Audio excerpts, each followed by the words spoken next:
Hey, it's the Rooster, Bobby Leach with the TimesWeekly.com, coming live for Cheap Seats alongside my partner here, Big Tone. Once again, he told me, come on over, we got pizza. We got pizza. He goes, well, you got to go down to the basement. Sit here first, say something, then I'll get you pizza. All right, here, I'm here.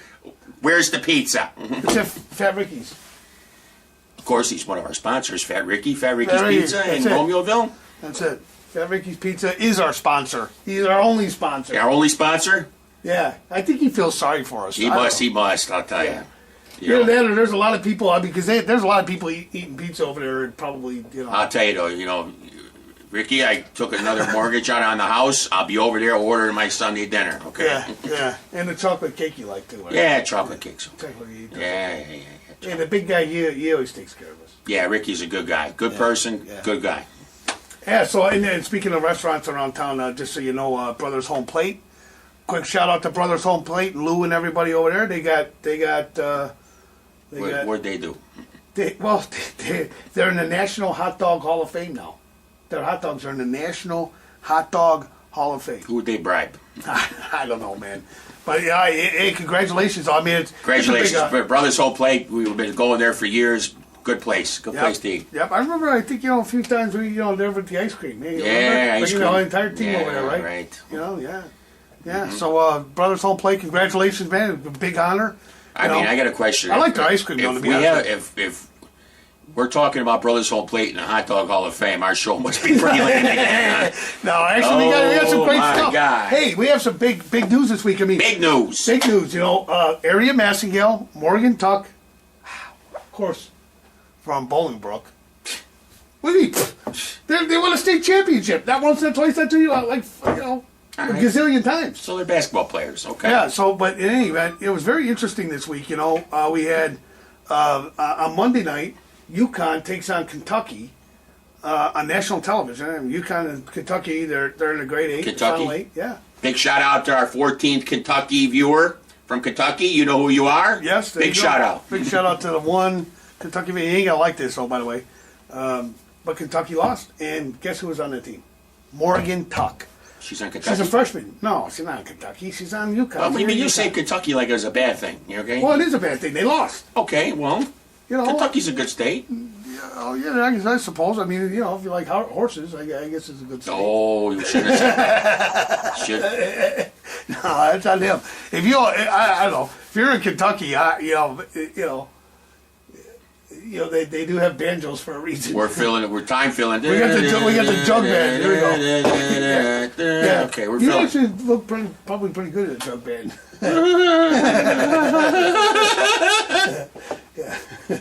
Okay. All right. So, but in any event, Morgan Tuck, great season this year for her.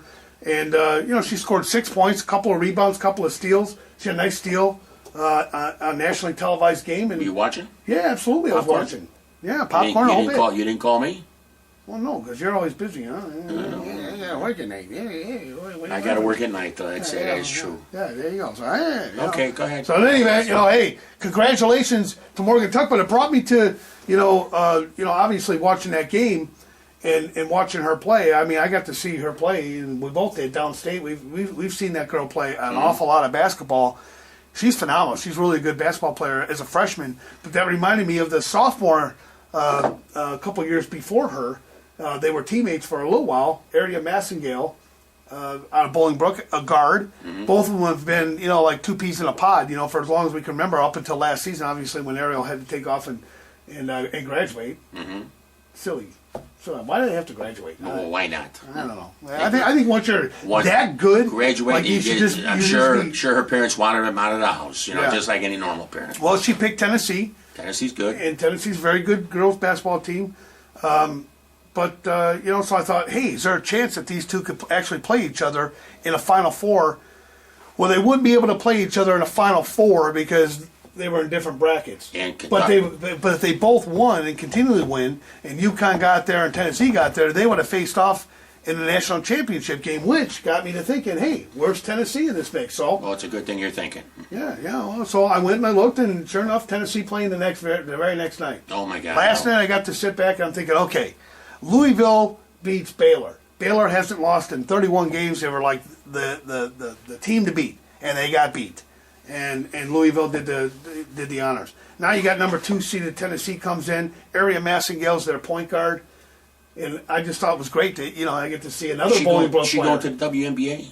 Well, I imagine Is there still a WNBA? yeah, there's a WNBA. Get out. Yeah, absolutely. Really? So, Or but basketball. anyhow, so I'm pulling for Tennessee only because Area Massengale's out there, and I want to see her win, and I want to see Morgan Tuck and Area Massengale on the same court, but this time they'll be going at each other. Showdown. There'll be a showdown. You They'll think be they on two want to be in a different- steel cage too? No, they wouldn't want to be. They're No? two nice girls. Okay. They're nice. They wouldn't want to be in a steel Okay. cage. But as fate would have it, unfortunately for Tennessee, Louisville came up big. 5 seed beats a 2 seed and wins. And there you go. So unfortunately, we didn't get to see both teams down in New Orleans, and that whole thing in my head about the two of them facing off again. But I just thought, how rare is it to see a player that we've covered here playing on a national stage in a Final Four game or a national championship game? I mean, it's rare to see one, if ever, in a sports writer's career, but to see 2 in the same week on 2 different teams in the tournament, going up. I mean, that was amazing. And then when you think about those 2 great players playing for great programs, historic programs, they both played at the same high school at the same time. Tennessee. I mean, how rare is that? Pat Summer, Tennessee, right? Yeah, but she's not there no more. She had to retire. Yeah, she had to retire. Okay. So, but and congratulations to UConn. UConn broke a record, a long-standing record. This is the 6th straight season in a row that they made the Final Four, and that's never happened for the boys or the girls, for the men or the women. I keep saying boys or girls, but in this case, men and women. So pretty phenomenal accomplishment for UConn.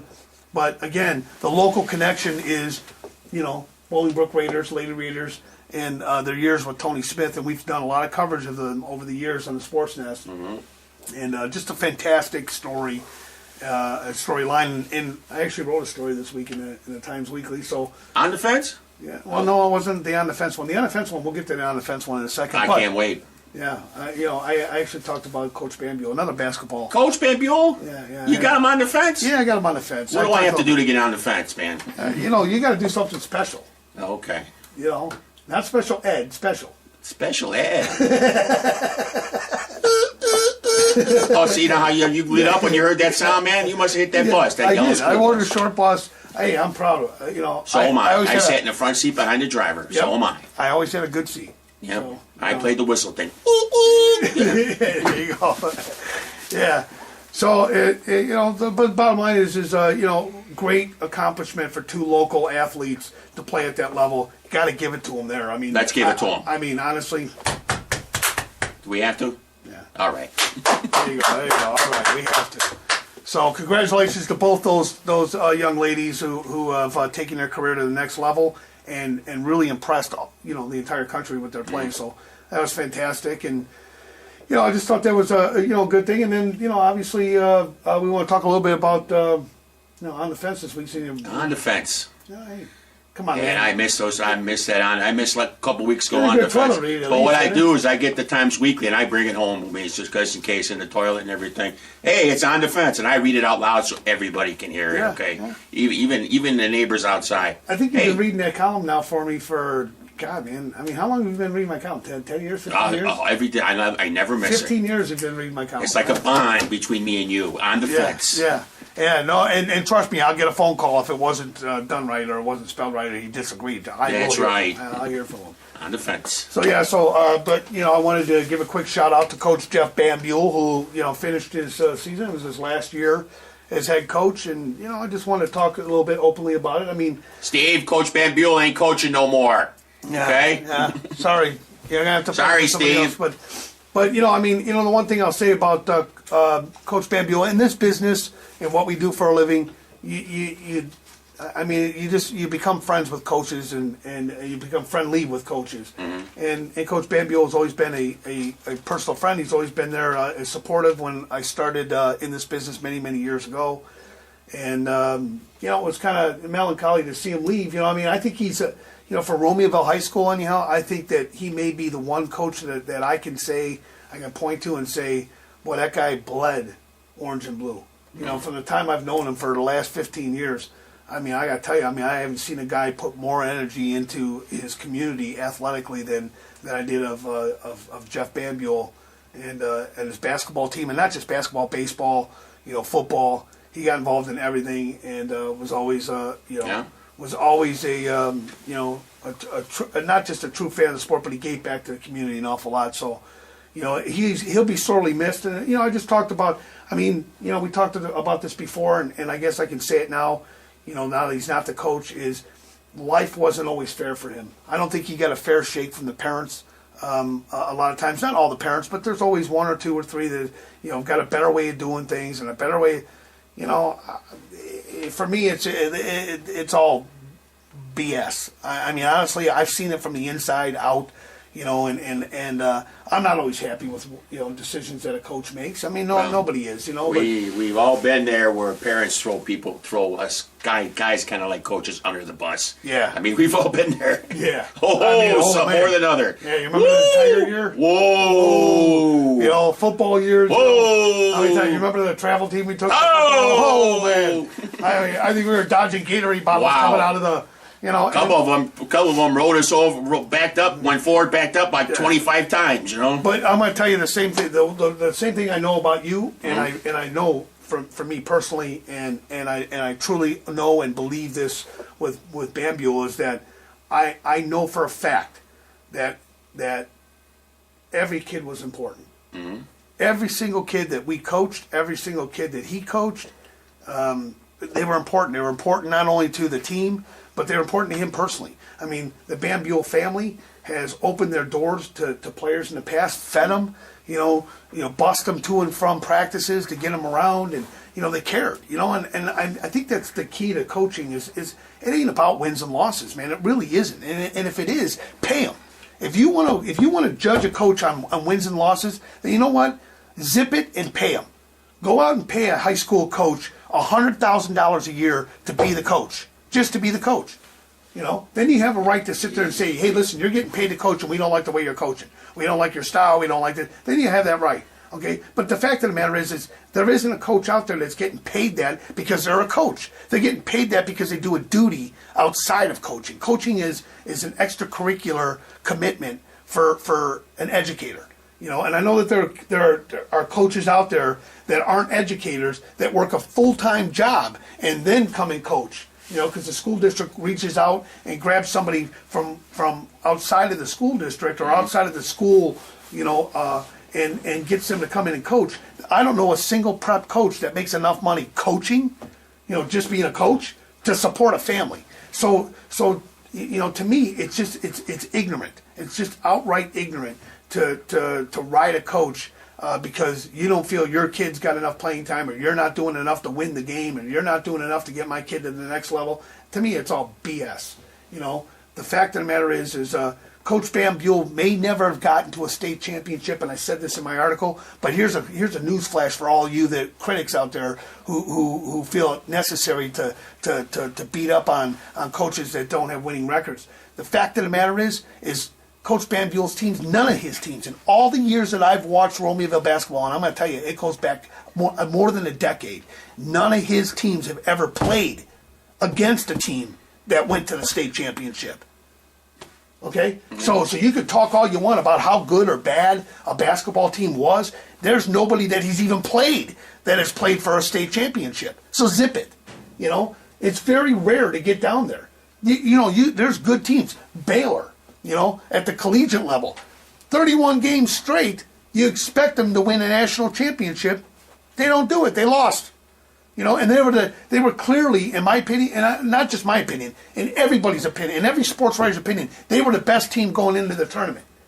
So what are we going to do? We got to fire the coach? Hey, you lost. You didn't even get us to the Final Four. You don't deserve to be a coach. You had the best talent. You had the best this. You had the best that. You didn't win. Well, that's the way. That's sports. That's why they play the games. Every team has a chance to win, and every team has a chance to lose. And if you're judging, the NCAA runs commercials, and that was something else that kind of stuck out to me during this is watching the Final Four. You always see that periodic commercial about, hey, we're not just jocks. We're not. Our student athletes are not just going to be, NBA players. They're not just going to be NFL players or Major League Baseball or hockey players. They're going to be doctors and surgeons and salespeople and customer service representatives and history buffs. And they're going to be all these things. And that's what education's about. And that's really what it's about. So when you look at a college basketball team, they're playing Division I college, right? Right? They're a Division I college team. You're a Division I college team. Everybody on that team is going to make it to the NBA? Nope. Really? Nope. Because I think if you're playing Division I, you should be good enough to make it to the NBA. And if you don't make it to the NBA, whose fault is it? It's the coach? It's the system? It's who we lost to? Give me a break. I mean, grow up. This is the problem with sports in general today that make it so, they really turn you off from the game. It's not about... Too commercialized. Right. Well, it's too commercialized, and there's too many uneducated parents out there, and uneducated and unrealistic expectations from players. I know that, just because, I like, Tupac. I like a certain kind of music. Doesn't mean that I love Tupac. I love Biggie Smalls, man. Yeah, I like Biggie Smalls too, but I like rap music. That doesn't mean that I'll make a good rapper. I may love it. I can rap. Okay, but I'm not going to jump on stage and jump around with a gold chain flying around my neck and rap it. I can't do it, but I love watching it. But even if I could do it, that doesn't necessarily mean that you're going to buy my record. I can see with the funny hand on with the gold chain. So? Word.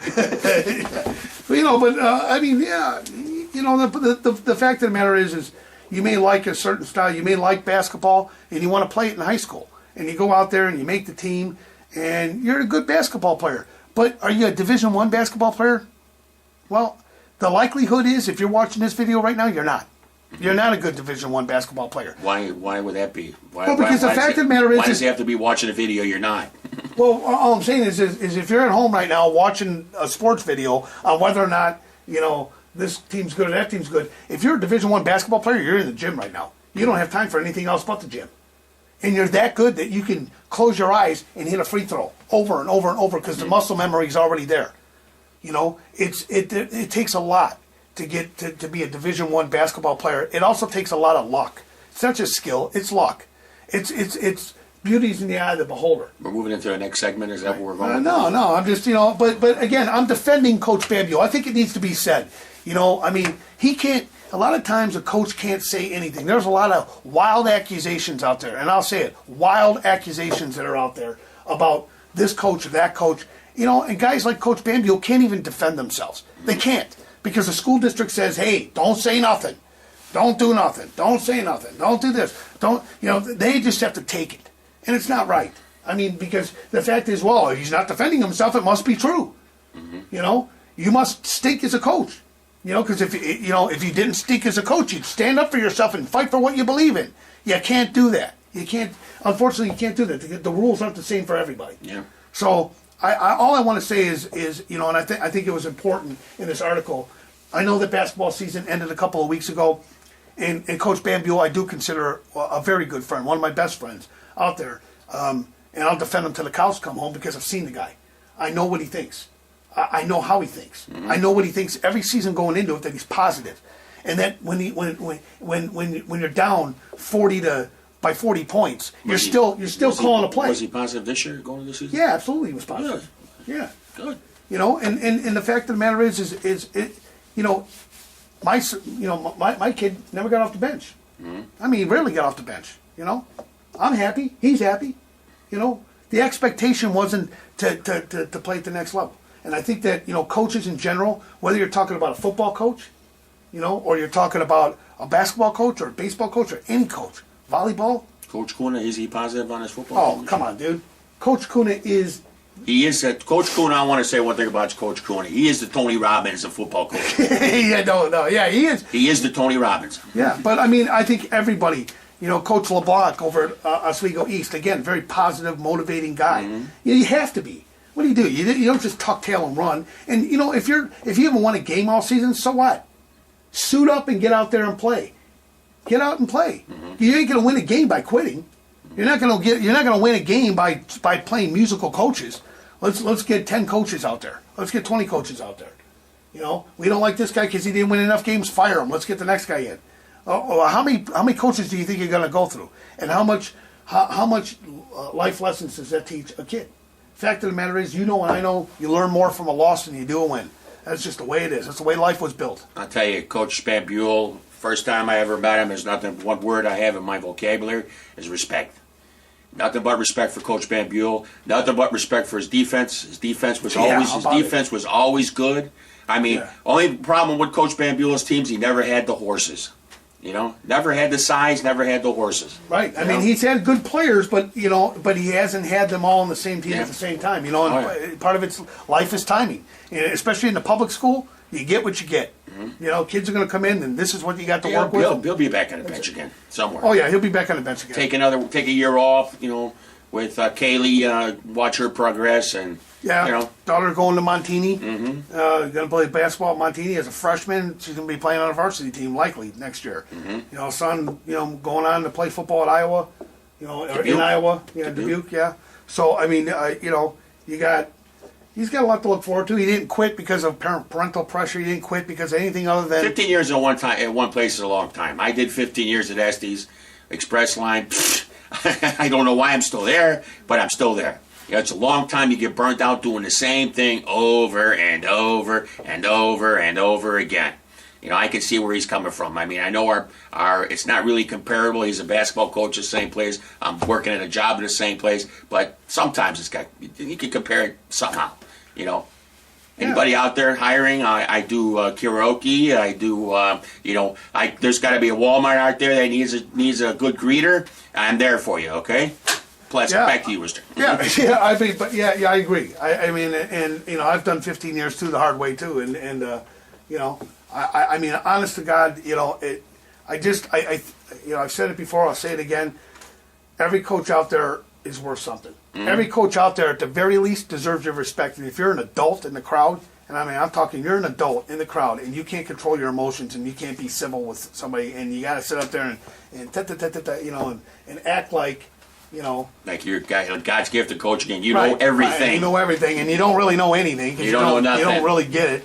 We'll hear a lot of that during football season while we're up there with our cameras. Yeah, right. Why did they call this player? Why did they call Black? I mean, there's no question about it. The game plans make a difference in wins or losses. Absolutely. I mean, you can't say that they don't. But in the end, I'm never going to judge somebody who influences my kids based on whether or not they won the game. Mm-hmm. That is of very little consequence to me. I mean, the bottom line is I'm going to judge a coach by how my son felt about him and how I feel about him afterwards. I mean, So we're filming over here. Whoever's eating peanuts. yeah. So stop. You gotta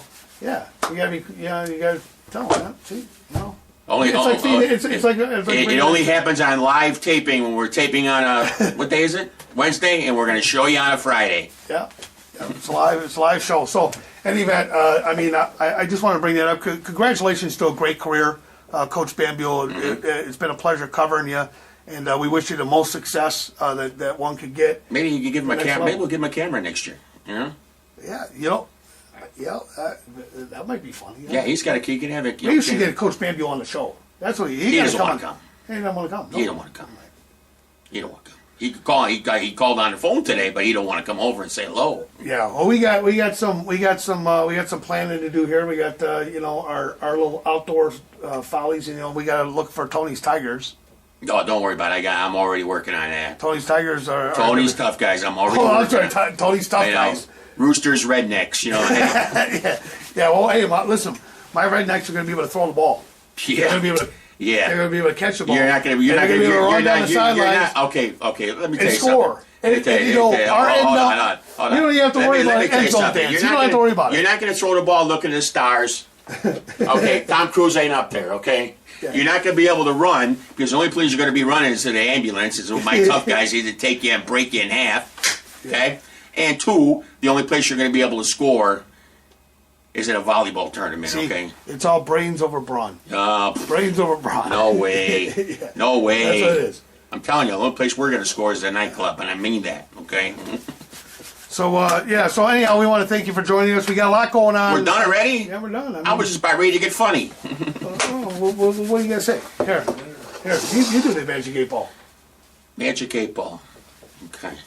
You don't even know how to work it. Magic 8 Ball. Magic 8 Ball. When you are, I just want to be a star. What's that say?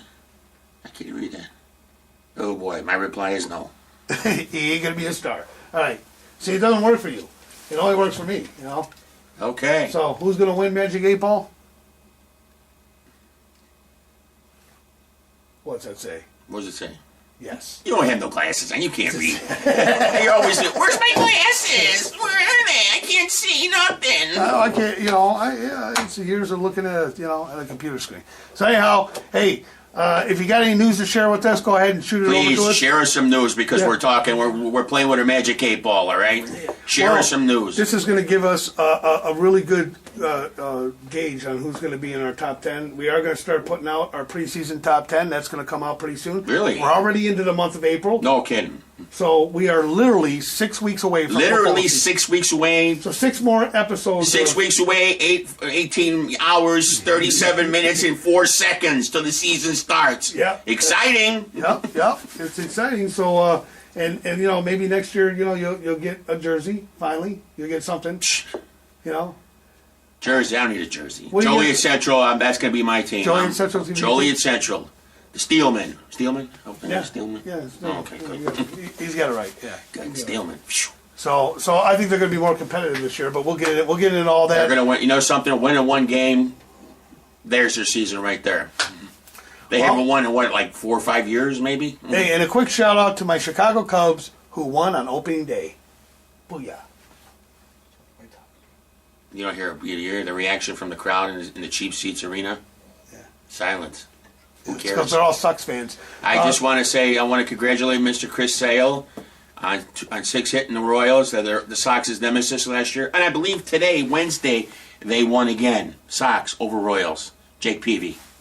Okay, that's like playing a Little League team. So let's get back to business. Like a real, yeah, okay. Who did okay, wait a minute. Who did the Cubs beat? They beat the Pirates. That's right. They beat the Pirates. We could get a team of kids off the street and they could beat the Pirates, okay? Hey, man, we want to thank you for joining us as usual. Thank God we're done. Yeah, thank God we're over and we're done with. We'll catch you next week.